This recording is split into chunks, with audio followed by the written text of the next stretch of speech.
So just to give kind of a quick little overview of what this program is. So there's a study abroad company called Arcos, and they offer a really neat opportunity for students to participate in internships. They have a couple of different ways that they do it. So some ways it's a whole semester abroad. So you go and intern in another country. This opportunity that we're going to be talking about today is a virtual internship. So that means that you'd stay here in Houston and do your internship with the organization virtually. Our initial intention, both last spring and this spring, was to offer an opportunity for students to travel to Costa Rica at the end of the internship and visit the internship site. Unfortunately, due to COVID last spring, the trip part got canceled. This spring, we're still kind of up in the air at the moment. I would have said there was a really good opportunity or really good chance that we would be able to offer the opportunity. Now with the Omicron variant, we're kind of in this not sure state again. So I will put that caveat out there. You may or may not be able to travel, but Mackenzie's here today. She actually did the virtual internship last spring, and she's going to talk to you guys a little bit about her experience and also why you should do the internship regardless of whether or not you're able to travel to Costa Rica. So just a little bit of quick background stuff. So the program is open to ATA students for the spring 2022 semester. The two fields that the internships are in are business and education, but don't let that scare you off if you are not a business or education major. In fact, I don't think we had any business or education majors do the internship last semester. Those are just sort of the general categories of the internships. Costa Rica, for those who don't know, is in Central America, south of Mexico, north of South America. The primary language is Spanish. Actually, Caroline Smith, for those of you who know her, the director for the Center for Community Engagement, who shares a suite with us, is going to Costa Rica on Saturday on vacation. So she'll also be able to tell us about it when she gets back. So the way that this works, for the most part, what we try to do is get you into a field experience or internship course within your major. So most majors or colleges offer an internship or field experience, depending on what degree you're in, what they call it. And you can get credit towards your degree. That way you're not necessarily spending time outside of your course requirements to complete this internship. You'll work 120 hours virtually. It's about 15 to 20 hours a week. That says spring 21, but it's supposed to say spring 22. Yeah. So the course will require you to get approval from your department. It's a quick form, and typically it's not too hard to complete the form once you've decided that you want to do it. It's the same cost. I'll talk about all the cost stuff in a minute, but just so you know, you do pay the cost of taking a course to get that. And then there's also another fee on top of that for the actual, that goes to the study abroad company. However, we're hopeful to be able to help you out with a lot of those fees. In order to get study abroad money, so there's scholarships through the study abroad office, that you have to be taking the field experience or internship course in order to get those funds. If you decide that you don't want to go through a course, then you'll be responsible for paying those fees on your own.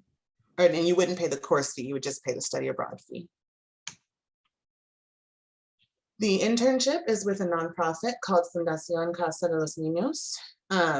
So they work with children. Actually, you know what? Before I go all into this, let me give Kenzie a chance to talk a little bit about her experience. I think that's much more valuable than me listening to me read a slide. So Kenzie, do you want to first just kind of give an overview of what you did in your internship? What was the week-to-week, day-to-day work like? What was it like doing a virtual internship? And anything else you feel like you want students to know? Yeah, so the virtual internship was really nice. It's pretty flexible for you to do. I did the internship on top of um my five other classes, and I didn't really struggle with the assignments. It says like the 20 hours a week and all of that. You have to log your hours. You're going to have to log the hours if you're definitely going to be in the experimental learning course, especially if you're going to be in that course for it to be counted towards your degree. But it was pretty easy. So once a week we were assigned an assignment. We would meet twice a week. We chose Monday and Fridays. She usually at the beginning, when you first start, there's like a couple of weeks of just kind of like getting into it, figuring out as a team with the group. Because I was with two other girls, we kind of were discussing on what days would be best for everyone to meet together and the times. So we figured that out all together. We made our meeting times like Monday and Friday. I think like a morning, and then Fridays was kind of like, I think we met like three or four. And the meetings were pretty short. One meeting was just we met together, talked with Laura. She was who directed us with the project and everything. She was super sweet. Um, and pretty much what we did is just every week we made, coursework. So this is where that education, if you're looking to get your major in education or you're looking to go in that route, this internship would be really helpful with that. You're not necessarily getting in classroom experience, but new times now, virtual class time experience, if you will. Um, so we would make all of our material online, using videos, Zoom videos. We would make recordings of ourselves, use Quizlet, use PowerPoint a lot. A lot of different ways that we could create material based off of what she wanted for us. And usually, what would happen is on Fridays is when we would try and meet with the students on a Zoom session to present that material to them, kind of as if we were in the class. Sometimes that didn't 100% work out well because in Costa Rica, not everyone has easy access to internet. Some students don't get internet outside of the classroom. At home, they don't have that. But we would try here and there. There would be a couple students in there, but really that meeting was just to kind of show the work to Laura and I think her name was Christina, one of the other teachers who works with the students there in Costa Rica. She's one of the teachers. Um, and so we did that for a while. And then halfway through the internship, we kept doing all of that, but we were eventually assigned each of us one student to teach once a week. We would meet with them, work it out with the student when the best time to meet with them would be. We would meet with them for an hour at least, because again, they didn't have always the best access to internet. So that was really helpful and really awesome. Is what I liked was having that one-on-one time with my student Kevin. I still remember him. And so, yeah, we created material for the classroom. And if we wanted to, it was kind of extra, it was not required of us. But if we wanted to make, like homework sheets or extra little assignment for our student that we meet with one on one, we could do that. I tried to do that as best as I could. But a lot of the work, uh, I did a lot of it over the weekends. Like I said, they were very flexible. And you work together with the team. I had two other girls that were working with me, so she would assign the project for us to do, and we got to decide how we wanted to distribute the work, how we wanted to do it. Um, she would be very specific if she wanted videos or if she didn't want videos. But other than that, we were kind of, on our own to create that material and be able to be creative on our own selves. So that's what I liked about it. I got used to making coursework, making material for students. And I got to really explore that in my own creative way. So that's what I really liked about that as well. You would see like each one of us, if we did an assignment, we each did it a little bit differently. And I think at the end of the day, they really like that because for the students, that helps them the most because not all of our information is the same. You get a little bit of different material from each of us.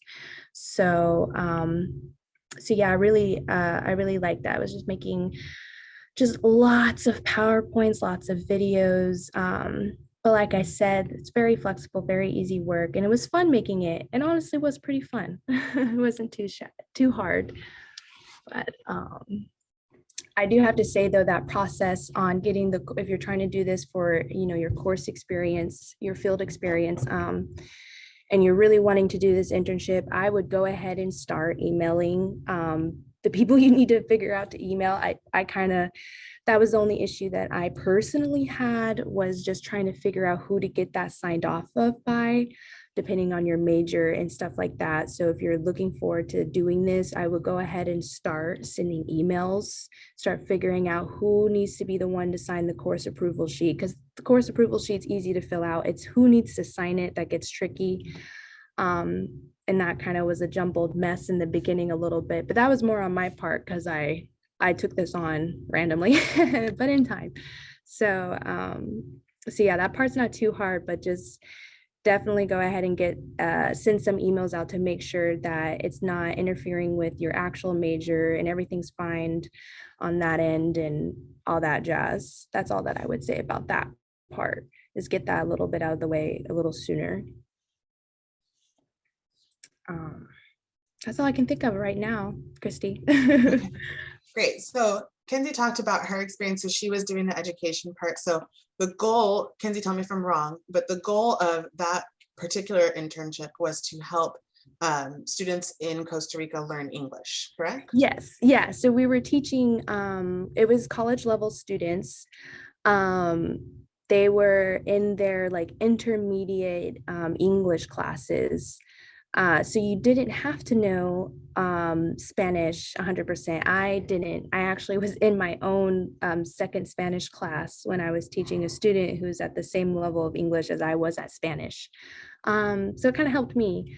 But yeah, the goal is to teach them English. And usually when we met with them, they did tell us to speak to them majority in English, because that time that we meet on one-on-one with them, that's supposed to be their, you know, 100% try and speak in English as much as you can time. So yeah, you don't have to know Spanish to take on this internship. I didn't, and I still had an amazing time doing it. So yeah, it's pretty fun. And I learned more about English grammar in general. So There you go. Learning English is really tough. yeah, The other internship is business related. And just to give, so we didn't have anybody, I don't believe, do the business. there was Uh, one girl from somewhere else that was doing it.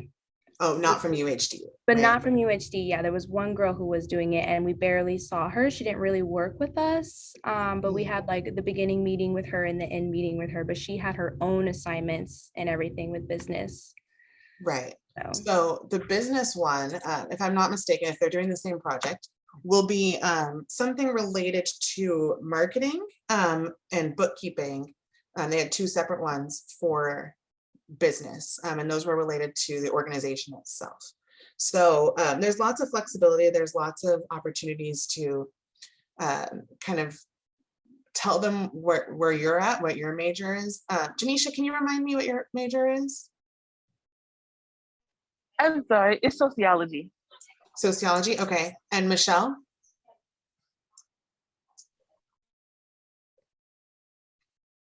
What's your major, Michelle? Well, for some reason we are not hearing you. Spanish. Oh, Spanish. Well, there you go. So both of those are actually really, really nice majors for this kind of internship. So like I said, you don't have to know English. You don't have to, I mean, you do need to know English. You don't need to know Spanish to be involved in these internships. They do request business majors for the business internships. Before I keep going, do you all have questions for Kenzie about her experience?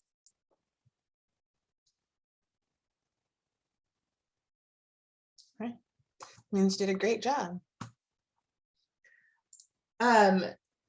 So, yep. I'll send you the PowerPoint so you can click on the links. So you'll have the opportunity to travel as a group, we hope. If that's the case, all of these details are subject to change as things keep changing with COVID. But you'll have the opportunity to either room with one other person, which will help bring the cost down, or have your own room. And there's internship, or there's opportunities to visit the internship site, and then opportunities for side trips and that sort of thing. It'd be a shame to go to Costa Rica and not spend some time on the beach or in the jungle. So there's that. The organization is located right outside of San Jose, which is the capital. Let's see, I think we answered a lot of these. You don't have to know Spanish. You don't have to be an education major. If you don't want to go on the trip, you don't have to. That's another thing. I think that's actually the end of that PowerPoint, to be honest. I didn't put too many slides together because I wanted to have an opportunity to just kind of speak organically about it. In terms of cost, there's the cost of a course regularly, a regular course. And then there's the internship itself. The internship itself through Arcos is quite expensive, if I'm just being 100% honest. It's, let's see, he just sent me updated prices. So I wanted to make sure I sent you the most updated thing. So it's $1,400, but a large portion of that can be covered through the study abroad internship. So the way that scholarship, I'm sorry. So the way that that works is that you submit an essay, and that gets scored by a panel. And depending on if you get a certain level score, then you can get up to 80% of the cost covered. If you score in the next tier, then a little bit lower, and then bottom tier, you get a little bit lower. So the scholarships are kind of ongoing. I did speak to Ali Magoo, who is the associate director for study abroad, just a few moments before this meeting. Is one of the reasons why I was a few moments late. And so he let me know that the funding for study abroad is going to depend on if the trips get canceled for spring 2022. If the trips get canceled for spring, if all trips get canceled because of COVID, which is on the table right now to happen, study abroad generally will have more money and can give more money to students to cover the cost of virtual internships. If the trips don't get canceled, then there's less money, so a smaller percentage gets covered.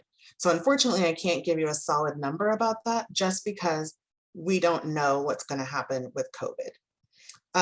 But I will tell you this, the application is very easy. The study abroad scholarship is super easy to complete, but the turnaround time is going to be very quick on it. And by very quick, I mean next week.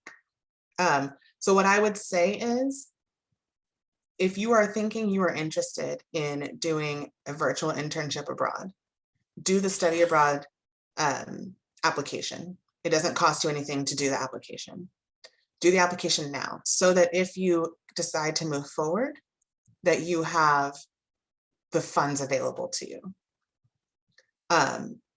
Kenzie actually, in addition to being an internship alum for this, also works in the Writing Center and is a really good resource to help you make sure that your essay is impactful. It's short, so you want to make sure that you get as much good info as you can in a short amount of space. Do you remember what the questions were like, Kenzie, that you had to answer? And when you were talking about it, I was trying to remember, and they were so easy. I think they were like, basic scholarship essay questions. They're really not that hard thinking, honestly. Like I'm really trying to remember, but like I said, I randomly decided to do this right on time to take this internship, but it was a pretty easy essay. I did get quite a lot of money. Most of it was covered. I only personally had a little bit of issue with payment because in general, my tuition, my basic college tuition wasn't going to be 100% covered by my FAFSA. I had taken out an emergency loan with the school, had a little bit of errors there in terms of like the scholarship money. But I was still able, like I said, this ACROSS, everyone is very flexible. They were really helpful with us in terms of getting everything paid, especially with my personal issue with my tuition. So if you are really considering this, check your tuition, go in, make sure that you have everything you need set and ready in terms of your FAFSA. And yeah, no, the essay questions were fairly easy. Turn those in, like Christy said, it doesn't hurt to at least apply for it, get the essay in, get the application in, and hope for the best. I mean, I think all three of us, I think it was only the three of us that applied, and we got each of it. It was all just divided between the three of us, and we worked well together. So I think it's wonderful experience to have this virtual internship, even if you can't make it to the Costa Rica, or we just can't in general because of COVID. It's still really really good experience. It's good to put on your resume, especially with the times they're changing. Everything is now more virtual. School has gone into a more virtual platform, whether everyone wants to accept it or not. It's going to be a new norm for a while, I think, personally. So I think it's good to get that experience, to get that online experience, especially in general, just teaching someone a new language. That was fun. It was fun to communicate together. So yeah, it's really worth it. So I would do what Christy said, apply for it. You would have a little bit of time, right, Christy, to decide if you wanted to to keep on doing the internship. Yes. So, well, there's a couple of things, right? We're bound by a couple of time constraints. The first one is the study abroad application to get the funding. The second is that because field experience is a course, you have to get the approval before you can enroll in the course. So that all has to happen before classes close in January, in a couple of days before school starts. Yeah. So those are our biggest time constraints. There's also a date with Arcos, but if you are interested and if you're serious about doing the internship, talk to me. I can reach out to Brent, who is the guy who's over all of the study abroad with this company. And I can let him know, we have somebody who's coming. So it's pretty flexible, but the biggest thing is to stay in really good communication. I will say that Kenzie and the other two ladies who did the internship last spring were really good about keeping us in the loop. And that was really helpful for us because we can help you when you stay in touch with us. With getting those sorts of things worked out, like the tuition thing, that was something we actually learned.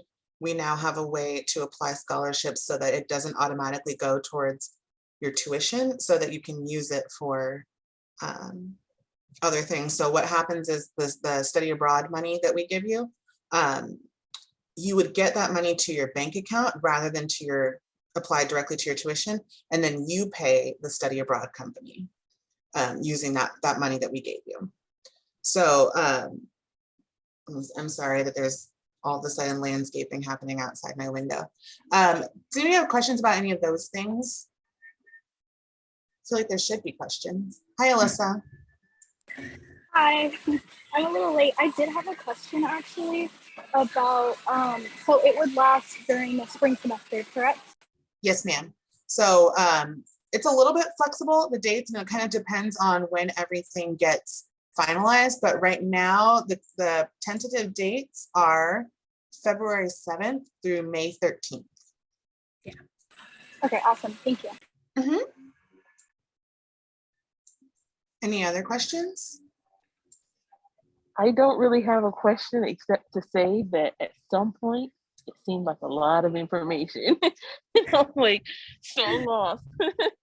Oh, I'm sorry. I was trying to get through it quickly because I always feel like I talk too much at y'all. But I will definitely send you all the PowerPoint so that you can look through it. I need to edit it some because, like I said, I just used the same one from last year. And some of the details have changed, and I want to double check some stuff with Allie Magoo, the study abroad associate director, just to make sure I'm not giving you incorrect information. But I should be able to send it to you tomorrow, and that way you can look through it, kind of think about it. The biggest decisions that you need to make now is, if you're even a little bit interested, to make sure to go ahead and apply for study abroad funding. So that'll be the biggest, quickest decision that you need to make. After that, it will be figuring out within your major, who do you need to get approval from to get the field experience course approved. Then you'll just register for it like a regular class. And then we will do all the paperwork on the back end to get your scholarship once you've done all of those things. And that money will get applied to your account. So yes, there's a lot of stuff, but I think that once you get into it, you'll find that it's not quite as complicated as it sounds. It does sound like a lot, I know. Yeah. But we're here.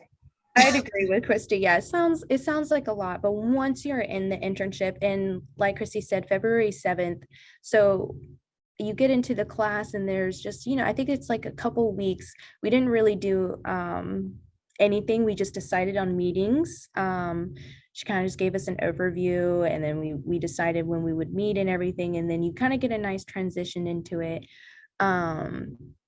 But yeah, Christy, like Christy said, do the application. That's the first decision. That's due the soonest. So if you really want to do it or have at least a little bit of interest, fill out the application, do the essay, and then you will have, I honestly think when I started to do my course approval, I started it, finals had ended, and it was in December when I started talking.